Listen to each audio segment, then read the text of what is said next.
ओम नमः शिवाय। आप सभी को मैं अंबिका शर्मा और आज फिर एक नए टॉपिक पर डिस्कशन होगा। और वो टॉपिक है कि आखिर क्या होते हैं हमारे पहले जन्म के सत्कर्म और उन सत्कर्मों का इस जन्म पर क्या असर होता है। तो यही बताना चाहूँगी आप सभी को कि पहले जन्म के किए हुए कर्म का इस जन्म में बहुत असर होता है। वो कैसे कि अगर हमारे कर्म अच्छे होंगे तो उसी के हिसाब से हमें हमारा वर्ण मिलता है। वर्ण मीन्स 4 वर्ण होते हैं, ब्राह्मण, वैश्य, क्षत्रिय, शूद्र। 4 वर्णों में सबसे उच्च वर्ण होता है ब्राह्मण का। अगर हमारे कर्म अच्छे होते हैं तो हमें ब्राह्मण वाली कैटेगरी में डाल दिया जाता है। साथ ही साथ अगर हमारे कर्म अच्छे होंगे तो हमें अच्छे घर में हमारा जन्म होगा। अच्छे मीन्स जहाँ पे भगवान की भक्ति होगी, साथ ही साथ वहाँ पे मतलब पैसे की कभी कमी नहीं रहेगी। और कुछ लोग ऐसे होते हैं, आपने देखा होगा कि एक बच्चे का जन्म हो रहा है अंबानी के घर में और एक बच्चे का जन्म हो रहा है किसी गरीब झोपड़ी वाले के घर में। तो आखिर क्या होता है, वो सारे के सारे जो होते हैं हमारे पहले जन्म के कर्म होते हैं।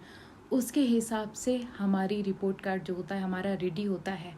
वो देखा जाता है कि जब हम ऊपर जाते हैं देखा जाता है कि तुमने पूरी ज़िंदगी पूरे जीवन में आखिर क्या किया, कितनी तुमने मेरी भक्ति की, कितना तुमने मेरा नाम लिया, कितना तुमने दान पुण्य करा, क्या करा। इसके पूरा का पूरा लेखा जोखा देख के इसके हिसाब से बनता है हमारा रिपोर्ट कार्ड। जब हमारा रेडी होता है रिपोर्ट कार्ड तब भगवान कहते हैं इसको इस कैटेगरी में डाल दिया जाता है। तो इसलिए ध्यान रखिएगा, उच्च कुल में जन्म होना, जिसके घर में भगवान का पूजन हो रहा है वहाँ पे जन्म होना, अच्छे घर में जहाँ पे कभी पैसे की कमी नहीं होती स्टार्टिंग से वहाँ पे जन्म होना, सब कुछ आपके पहले जन्म के कर्मों पे डिपेंड करता है। तो इसलिए कहा जाता है कि कर्म को अच्छा बनाइए।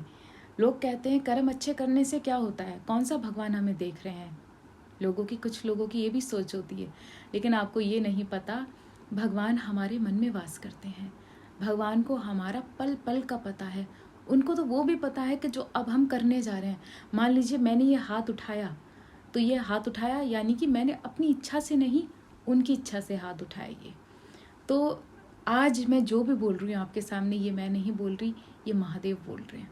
तो मैं यही कहना चाहूँगी आप सभी से, भगवान की भक्ति में खो जाइए, बिल्कुल डीपली खो जाइए, क्योंकि वही आपको सच्चा सुख मिलेगा, वहीं से आपको ज्ञान की प्राप्ति होगी।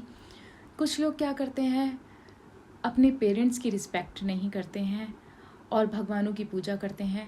साथ ही साथ घर में भी पूजा नहीं होती है और बाहर जाके गुरु बनाते हैं। गुरु बनाना एक टाइम पास हो गया है।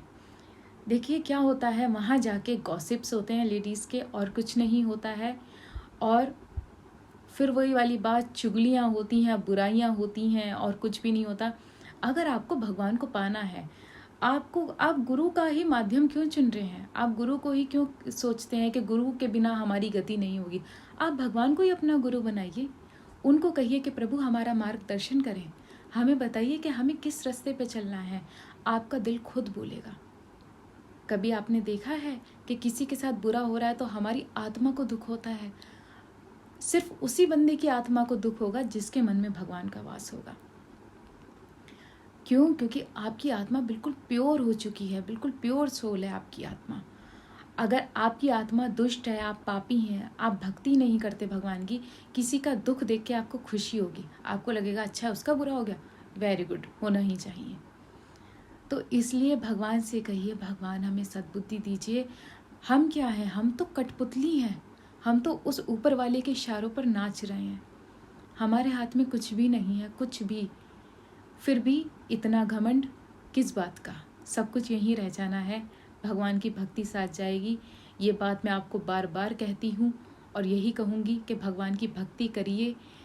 और अगर ये वीडियो आपको पसंद आ रहा है तो इसको प्लीज़ लाइक करें, शेयर ज़रूर करें, ताकि लोगों की जो बंद बुद्धि है वो खुले और उनको कुछ ज्ञान मिले। और मेरे चैनल को सब्सक्राइब करें अगर आपको पसंद है तो। और इसी के साथ ओम नमः शिवाय। महादेव आप सब पर कृपा करें और सबका जो मन का अंधकार है उसको दूर करें।